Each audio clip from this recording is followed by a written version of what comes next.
তো বন্ধুরা, আজ সকাল সকাল আমি আমার পাখির কাছে চলে এসেছি এবং আজকে এই পাখিগুলো কী করে, এদের রিয়েকশান কী থাকে সেটাই দেখানোর জন্য আজকে এই ভিডিওটা করছি। প্রথমে আমি ক্যামেরাটা সেট করে দিই, তারপর তোমাদেরকে দেখাচ্ছি এদের সাউন্ড, এদের রিয়েকশান সমস্ত কিছু।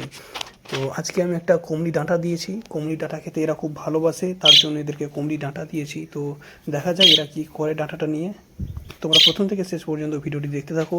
আর যদি তুমি বার্ড লাভার হও, তোমার অবশ্যই ভিডিওটি ভালো লাগবে, কারণ এই ভিডিওটি একদম কাছ থেকে পাখিয়ে দেখানো হচ্ছে। তো প্রথম থেকে শেষ পর্যন্ত ভিডিওটি অবশ্যই দেখো, কীভাবে খাচ্ছে, কীভাবে এদের রিয়েকশান। আশা করি তোমার এই ভিডিওটি ভালো লাগবে। তো চলো ভিডিওটি শেষ পর্যন্ত অবশ্যই দেখো।